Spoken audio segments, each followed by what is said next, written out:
Hello and welcome to this third part of our series of discussion on the pharaonic Egypt, the nourishing sap of African language and cultures. In this third part, we'll address the question of the origin of the people that currently occupy the Senegambian space, and we will also raise a number of hypotheses, for example, on the formation of the Wolof language. This is why we have subtitled From the Nile Valley to the Valley of the Senegal River.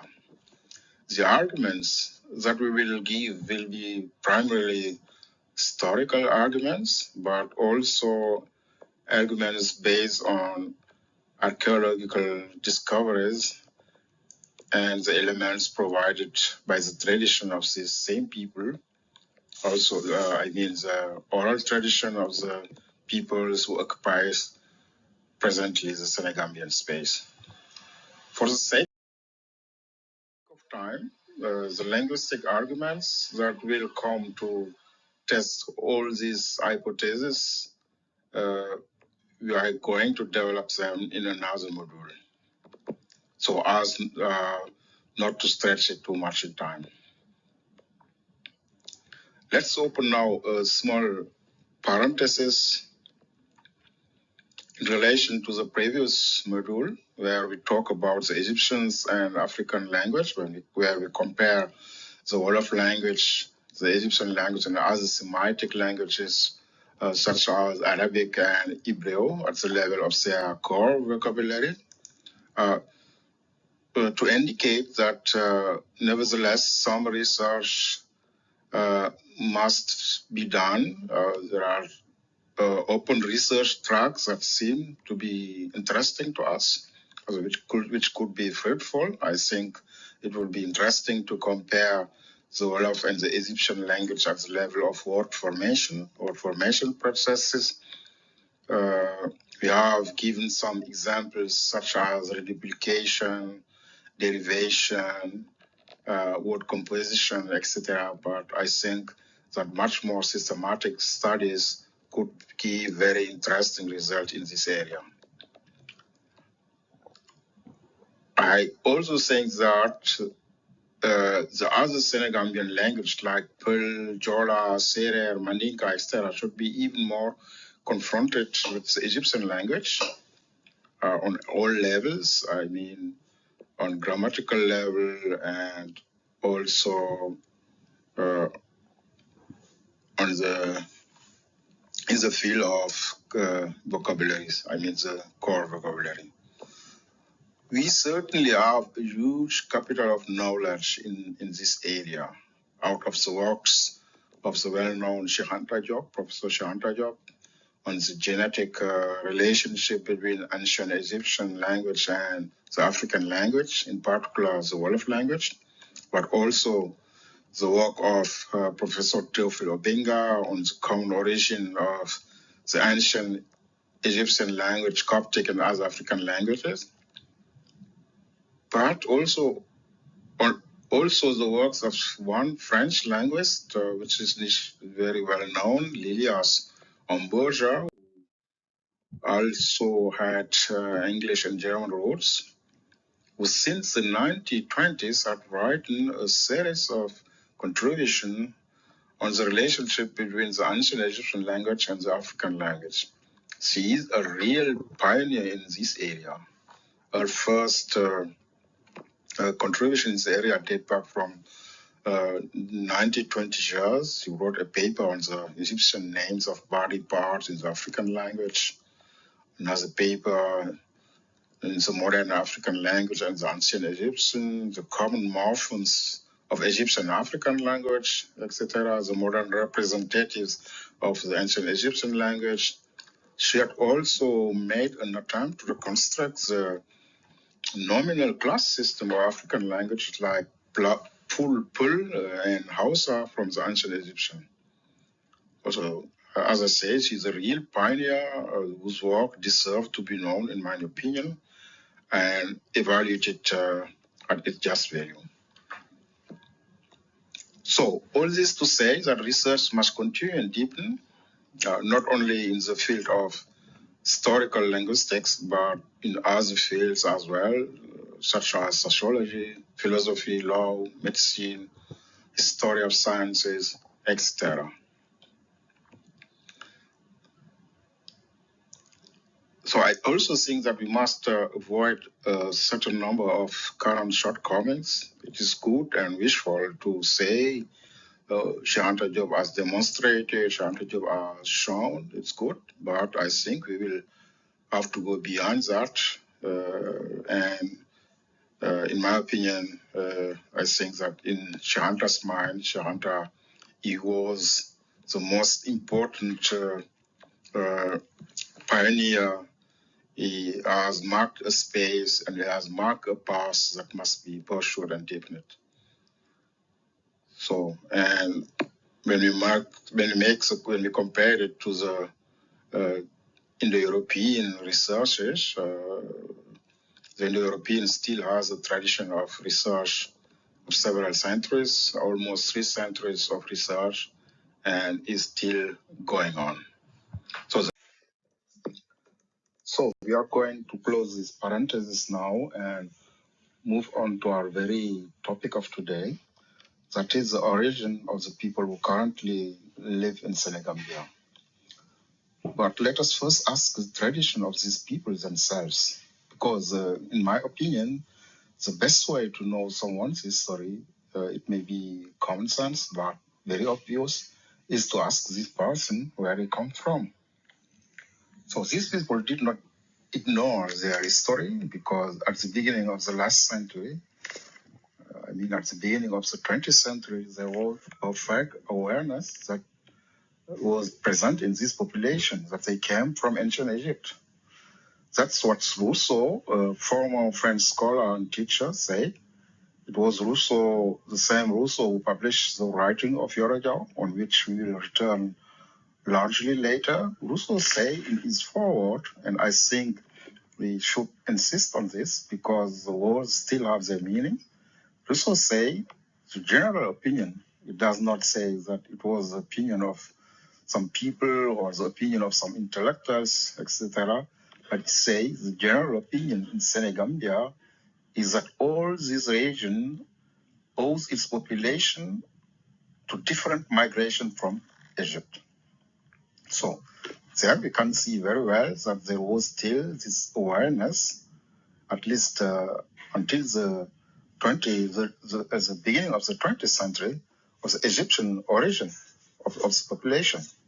This population knew perfectly well where they came from. They knew that they were not originally from Senegambia, but that they had migrated from Egypt. And what Yorojao did, not only Yorojao, by the way, but also Siri Abasso, another Fulani historian from Senegal, in any case, one of the first historians of the sub-region, who had also written in Arabic the story of Futatoro, the Chronicle of Futatoro. So in this writing of Siri Abasso, or in the writing of Yorojao, they finally brought together the tradition that was still alive there. Yorojao was perfectly well placed because Yorojao was part of the local aristocracy, and he also attended the so-called École de Fils de Chef, the school of the son from chiefs, which had been instituted by Fedar in Saint-Louis to catch the son of the traditional aristocracy, to educate them and put them at French school and at the service of France, naturally. So it was Yorojao, well placed, well imbibed with local tradition. Easy, who wrote a major work for understanding the story of Senegambia from an internal point of view, from the point of view of the local tradition. It is in so-called notebooks, Kairi Yorojao. He gave in this writing the 5 migrations way from Egypt to which Senegambia owes its population. However, we must mention a certain number of difficulties that arise with the sources of the oral tradition, not really in relation to the facts that are mentioned, because generally the facts mentioned by the oral tradition are real facts. They are historical facts. There are enough examples to support this. For example, a German archaeologist named Helmut Reitzer stated in 2008 in an interview with a newspaper named The Spiegel that he was able to find Aksum Dungur in Ethiopia and the remains of the palace of the king of Saba, mainly because of the indication given by the oral tradition. There are a lot of other examples. So the facts generally mentioned by the oral traditions are real facts, but the problem is at the level of the chronology. The facts are in many cases offloaded from their chronological, from the historical context. There are facts that could have happened several centuries before and are related to current context or current events, or recent facts that have been put back several centuries.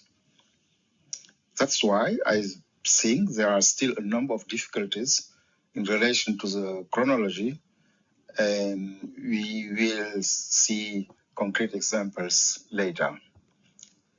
These are inherent difficulty to oral traditions.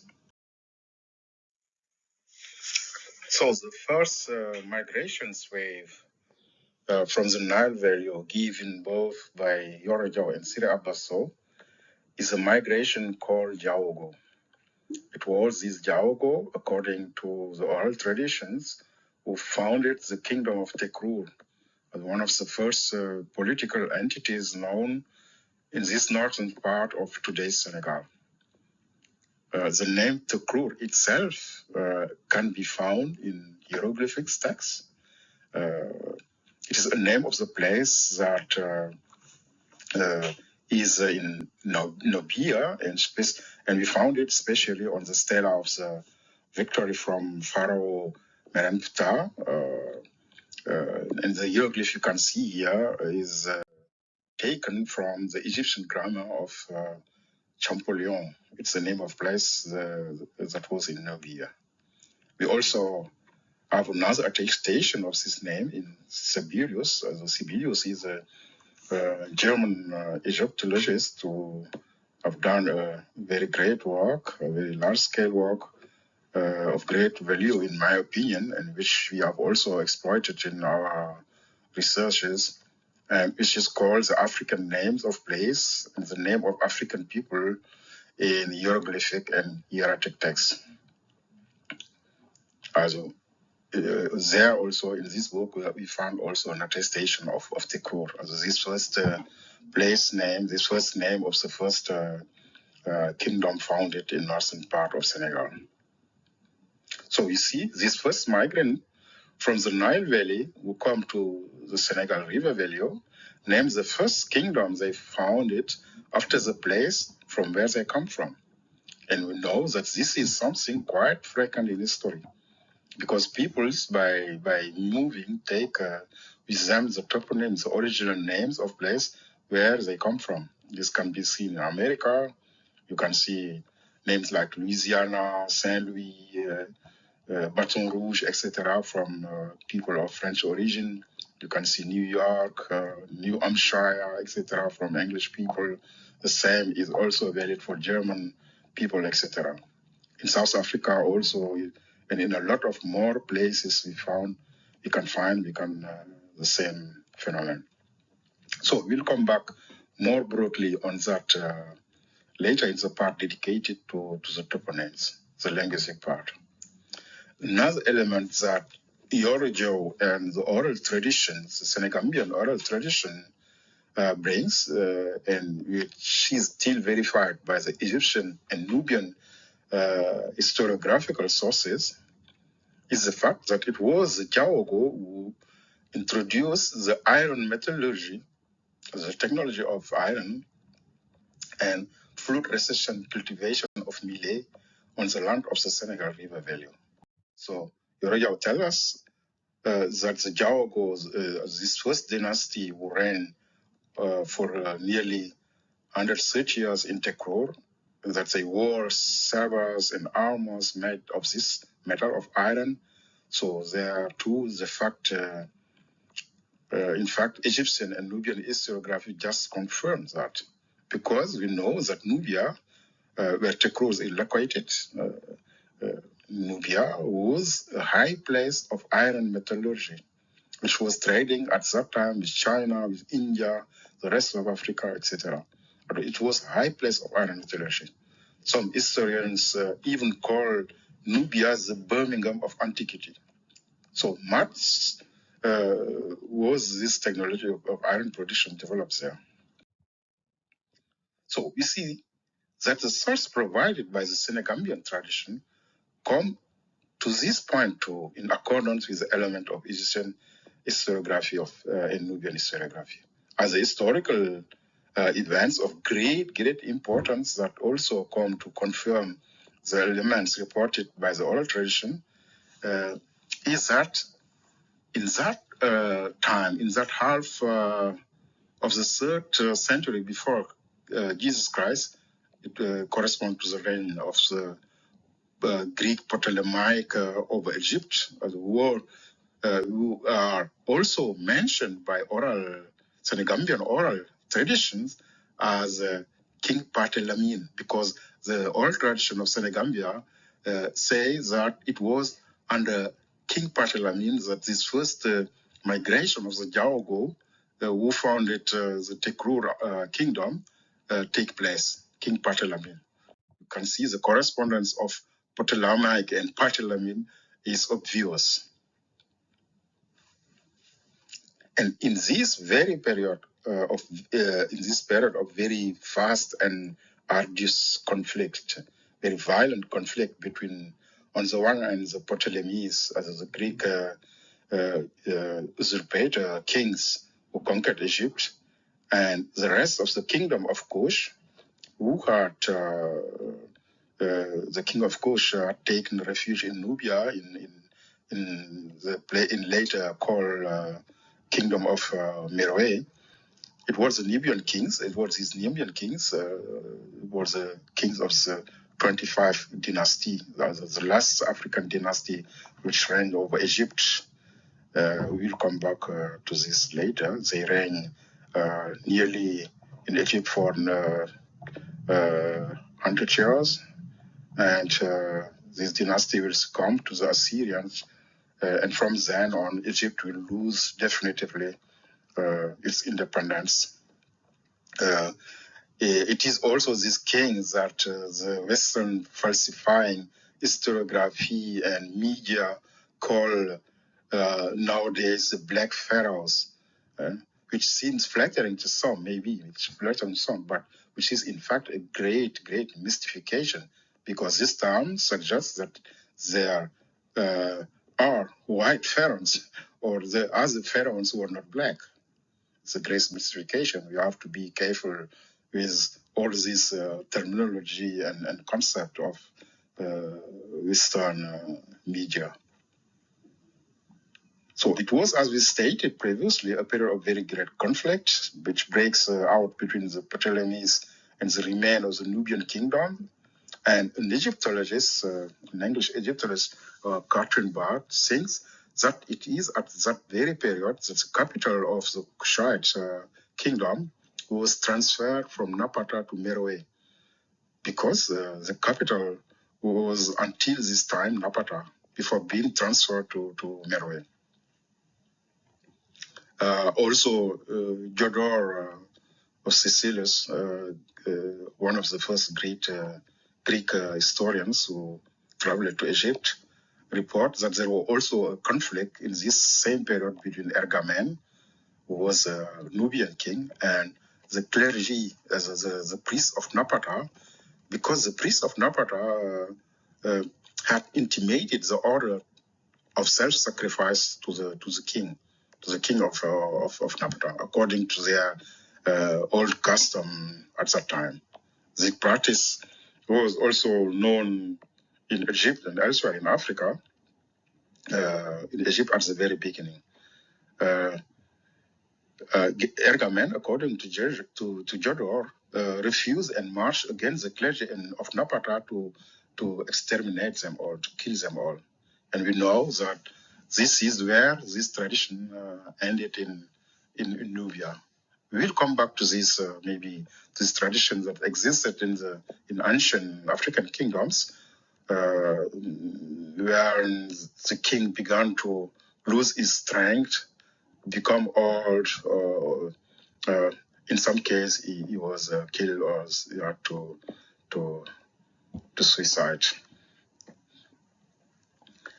And Jador tell us how also Menes or Narmer, the first known Egyptian pharaoh, had stopped this practice centuries before in Egypt to replace it with rather symbolic rites, as in death of the effective death of the king.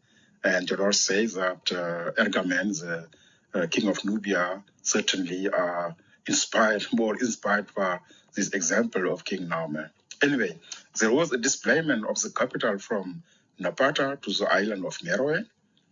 But what we have found, and which seems to me as quite extraordinary, is that also this term of Meroe, this name Meroe, which is called in Moretic also Bedawi, and in Egyptian hieroglyphic Berur, all these terms actually have an etymology in the Wolof language.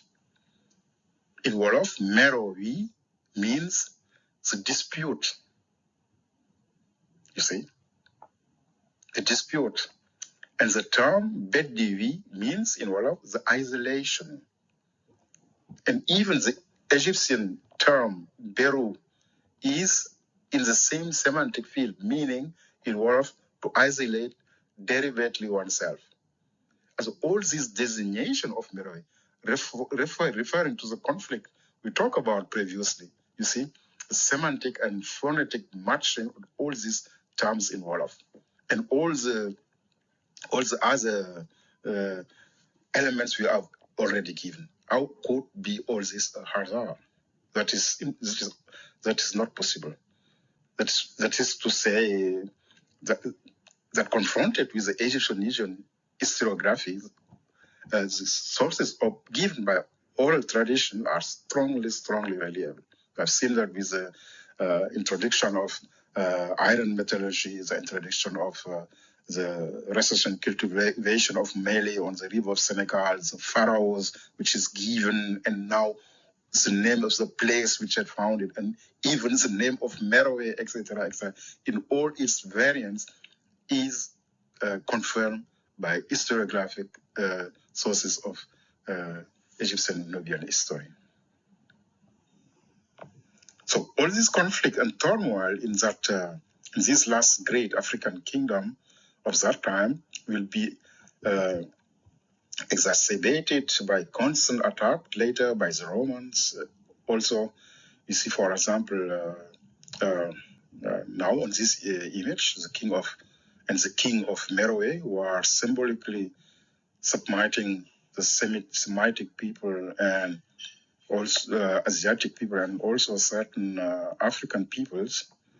This kingdom of Meroe was besieged and attacked from all sides. So we know that finally, around the 3rd century after Jesus Christ, that Meroe was sacked and totally destroyed and abandoned. It was at that time that Meroe ended. So you can see there too, in terms of chronology, it is perfectly consistent with oral tradition. This period of great upheaval was also a period of vast migration, movement in all directions of the continent. It's also around this time, 3rd century after Christ, that Yorojao date back the foundation of the kingdom of Tikrur. Yorojao says, indeed, that the kingdom of Tikrur was contemporaneous with the empire of Ghana. And we know the beginning of the empire of Ghana, even if it is more or less uncertain, is around the 3rd century after Jesus Christ. You see now, this concordance at all levels are really amazing. Also, studies show the second migratory wave given by the oral tradition, reported by Yorojao, is the one called Mana. Yorojao tells us that the chiefs of this migration was the title of Fari or Pharaoh, which is the real title of emperor in Wolof or Pearl. Or we know that in Wolof, Burfari is the emperor. And in Wolof or Pearl, in fact, the word Pharaoh or Pharaoh remain in various nobility titles and is until today chanted by the griots in various epochs.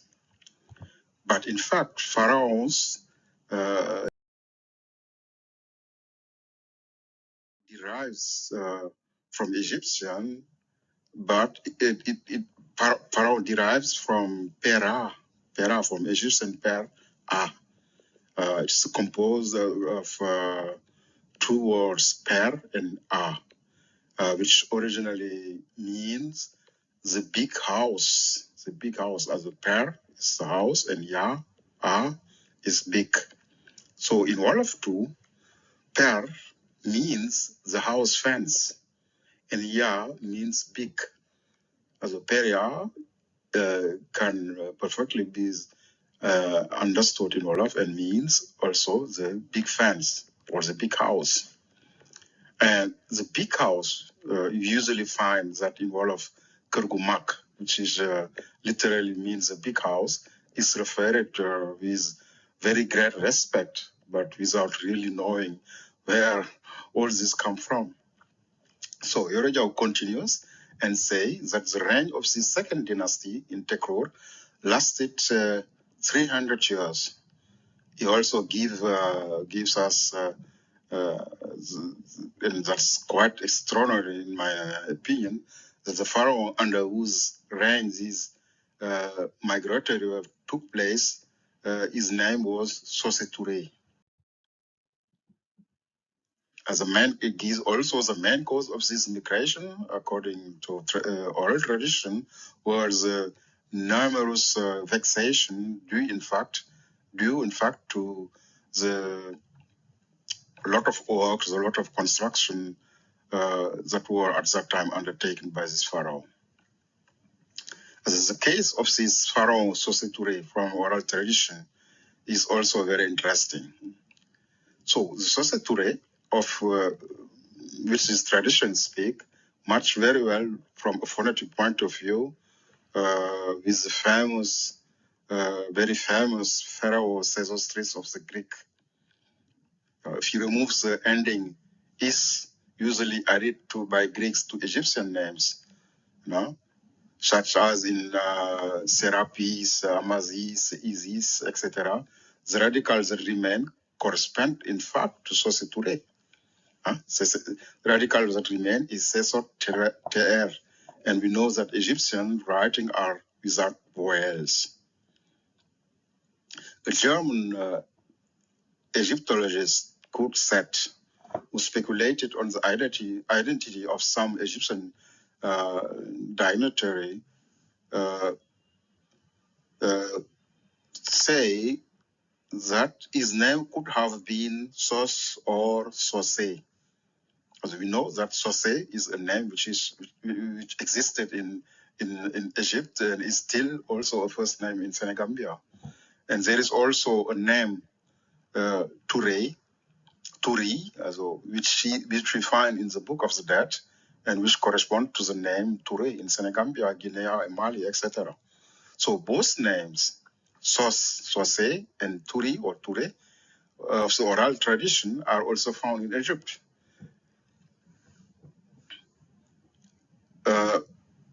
Maybe we should make here a small parenthesis, because we know that another Senegalese Egyptologist, great Egyptologist, Professor Aboubakry Moussalam, who write also a very important book about the Egyptian origin of the pearl, rather identified Sose Touré from the oral tradition with Setou Touré. As this Setou Touré was a pharaoh, well, not really a pharaoh in my opinion, because I don't really like calling them pharaohs because they were not recognized as such by the Egyptians themselves. They were invaders. He was a Persian. At that time, it was at the time of Persian conquest over Egypt. He was also a foreigner. So if the identification of Sose Touré with Setou Touré from a phonetic point of view does make sense, it doesn't, however, fit with the events that the oral tradition gave as the causes of the second migration. It were, Yorojao tells us, the numerous vexation due to the many constructions project undertaken by this pharaoh, and we know very well that the Sesostris, the pharaoh of the 12th dynasty, it was this Sesostris who was the greatest builders, or among the greatest builders and also the greatest conquerors of Egypt. From Setou Touré, the Persian pharaoh, we even don't know very much. They haven't undertaken nearly no building in Egypt. As the legend of Sesostris is reported centuries later by the first Greek historians who visited Egypt. According to his legend, he would have conquered all of Asia and have even gone to the banks of the Ganges in India and conquered also part of Europe. He's called by certain historians the Napoleon of antiquity. He was also a great, very great builder. Many of his fortifications that had become flooded by the waters of the Aswan Dam. An Egyptologist, English Egyptologist named William Adams, who saw these walls in the last century, says that 4,000 years after their construction and 3,000 years after they were abandoned, these gargantuan relics built by those pharaohs of 12th dynasty at the Nubian border above the rise above the desert sand, 40 feet above the desert sand. We find this quote in Martin Bernal. And Theodore of Sicilius also reports that Sesostris built temples in all Egyptian cities in honor of the gods who were honored there. And at the eastern border of Egypt, to contain the Asian invader, he builds a wall of, according to Jodor, 1,500 states, although this is a Greek measure, round about over 300 kilometers to contain the Semites and the Asians. From this point of view, we can see that there's also perfectly concordance with what all tradition are saying about this construction project at that time.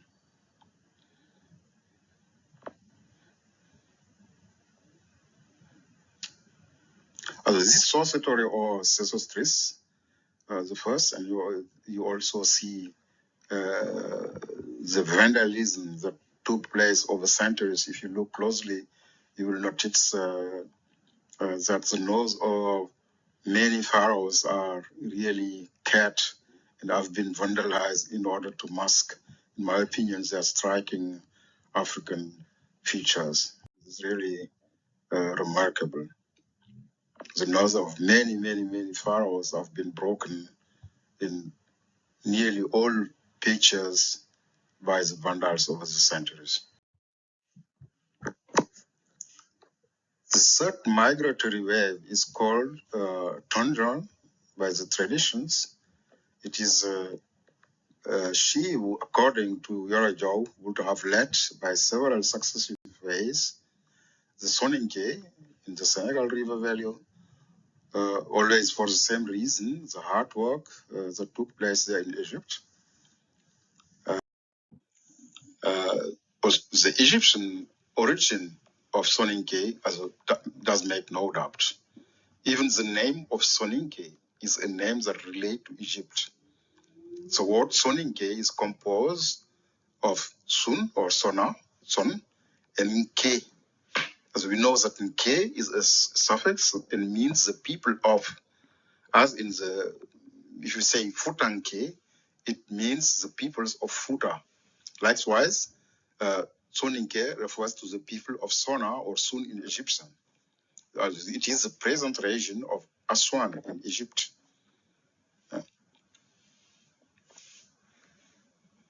Soninke is the German Dieterlein and Jarasila tell us in their book about the Kingdom of Ghana, about the Empire of Ghana, that the Moors of Mauritania, people of Mauritania still today call the Soninke Aswanic, and this make it really very clear that the son or the Sona of Soninke is the Aswan from Egypt.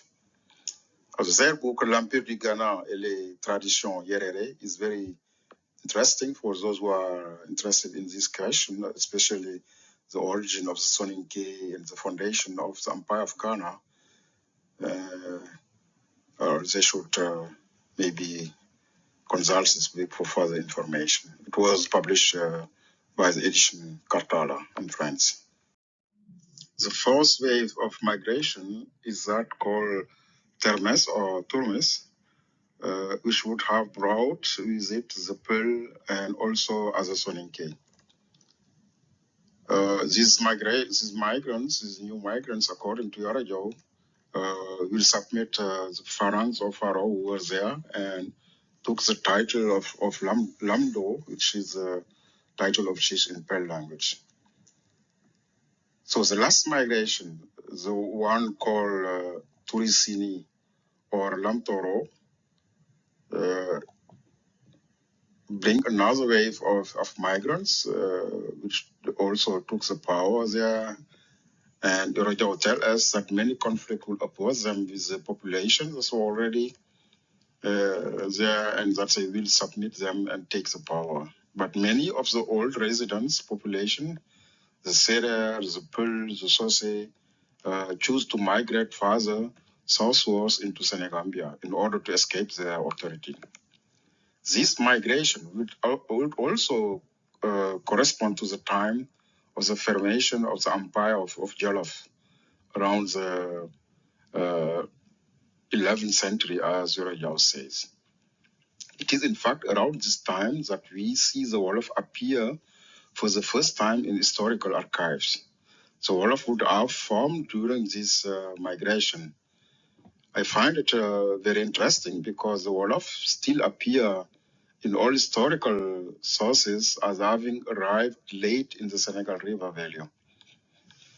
They are mentioned quite late, so practically from the 12th century.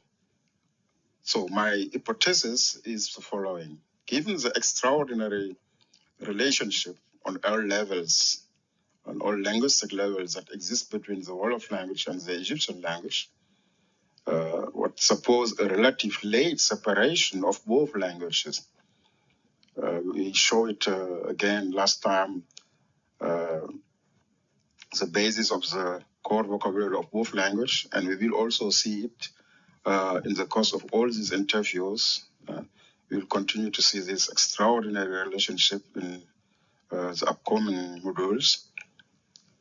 It is this fact that Wolof separate so lately from Old Egyptian that would, in my opinion, explain that these last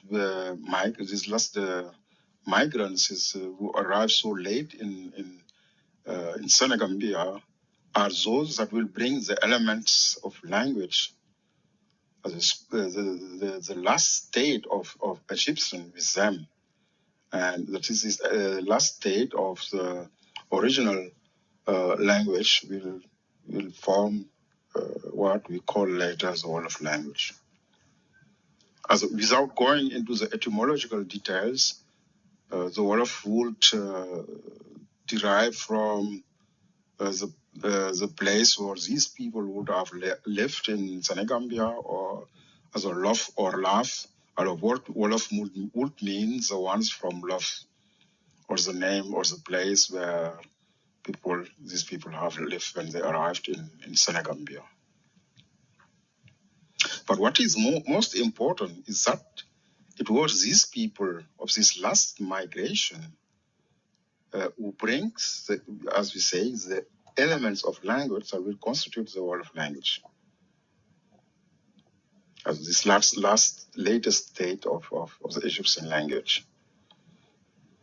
As this also confirmed when we look at the historical sources, an Egyptologist like Amelino, a great French Egyptologist who did not belong to the many Western historians who deliberately falsify history, tell us that this language, the Egyptian language, or the language that was spoken successively in Egypt, in any case, he says that this language was spoken until the 10th century of our era. And it is only at this time that this last state of the old Egyptian language began to disappear before the predominance of the Arab language. So you see, these last populations that arrived in Senegambia, it is not really far from reality that they bring with them the last development of this old Egyptian language.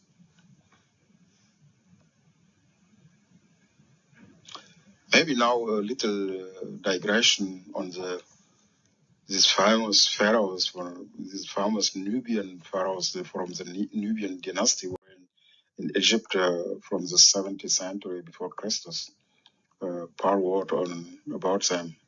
It was the last dynasty that reigned over independent Egypt. They were Sudanese, they were Nubian. What we see here is Taharqa, a pharaoh who was very, very famous, who was in antiquity, whose name even comes in the Bible.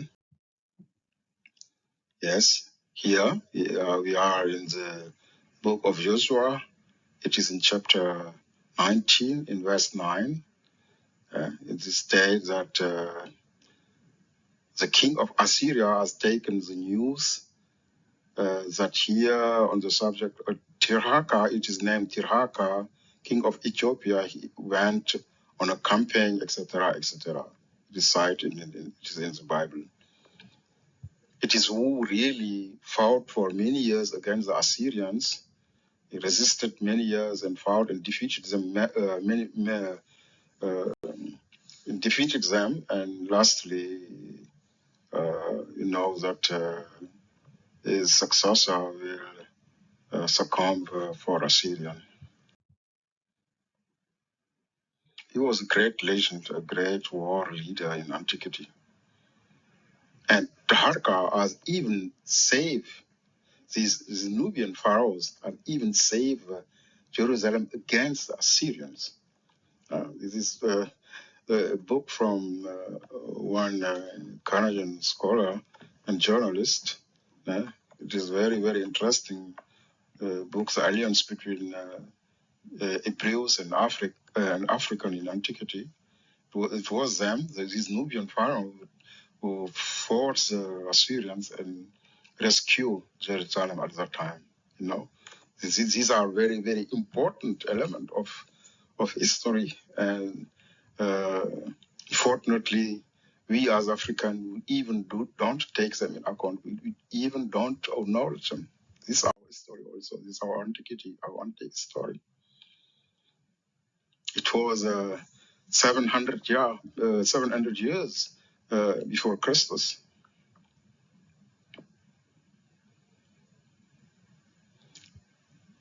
The reign of this Nubian dynasty was a very, very, very great time for Egypt. No? This was the last African dynasty. It was a renaissance of the old culture on all levels.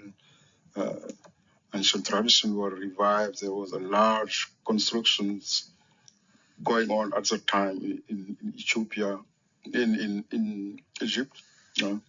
These pharaohs are the ones falsifiers, the Western falsifier called the black pharaoh, as if there were white pharaohs. This seems at first very very nice for many, but this is false. This is falsifying. This is a hypocrisy, because they were.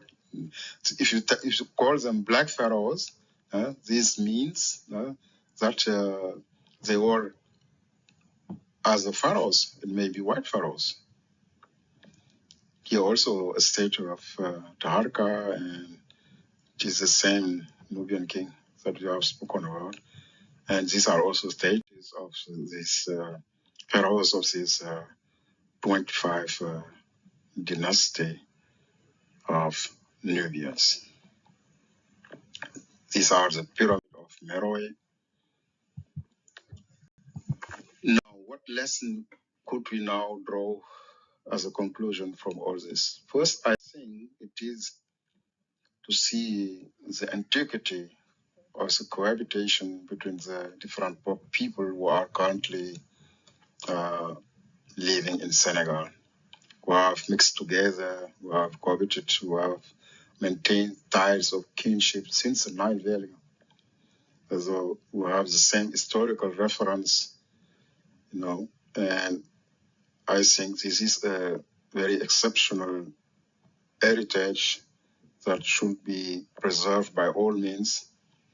And maybe it is also what explains that in Senegal or in Gambia, people of different ethnicities are living so long peacefully together.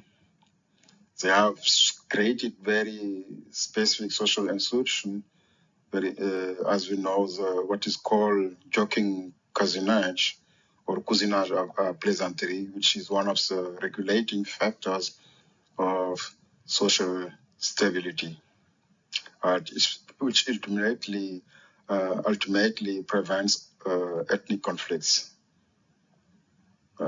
Although people from different ethnicity are cousins and are allowed to joke among themselves, the Serer with the Pearl, the Jola with the Serer, etc., etc. And even in the same ethnicity, there are also joking cousins between people of different names, different clans, etc. I think this is very important. And when we talk from preserving cultural heritage, I think that such a social institution are really, really worthy of being preserved and being remembered and being really celebrated.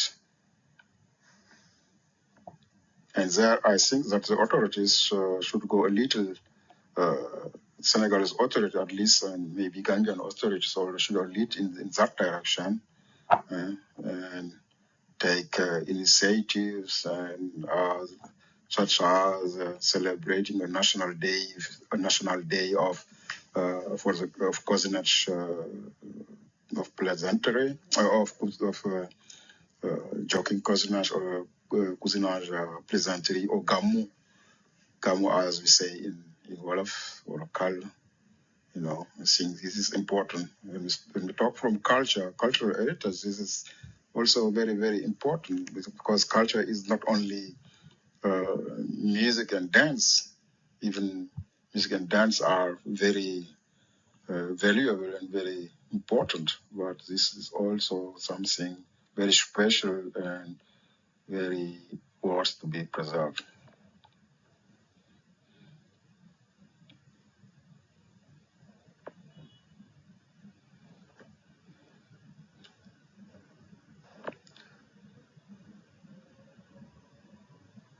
So that's it. Now, as I told you, we'll bring in the next part the linguistic element to further test all the hypotheses we have given here. We will come to give you the toponyms the common toponyms that we find in Egypt and in the Senegambia region. We will talk about the names of the peoples and their meaning, etc. Thank you for your attention, and also to stay connected. Please share this information with others, and above all, subscribe to be aware of everything that will come next. Unfortunately, due to my professional occupation, I cannot do all this work at the rhythm I would like. But in any case, we will do our best to continue to exchange with you on all these important issues. Okay, thank you and see you soon.